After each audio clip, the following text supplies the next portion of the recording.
শুভ সন্ধ্যা। আসসালামু আলাইকুম সুপ্রিয় দর্শক, আশা করি সবাই খুব ভালো আছেন। বিকালবেলা 3:30টায় আমার ছেলেকে এয়ারপোর্টে দিতে গিয়েছিলাম। সেই ভিডিওটা আপনাদের সাথে শেয়ার করছি। আমরা এয়ারপোর্টে এসে পৌঁছেছি।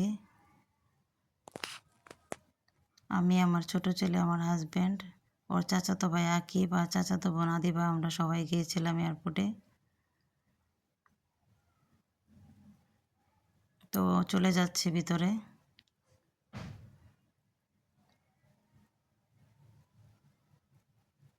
আমরা বসে আছি। ওর ফ্লাইট 4:40-এ, তাই ও ভিতর থেকে আবার বের হয়ে এসেছে। এসে ভাই বোনের সাথে কথা বলছে।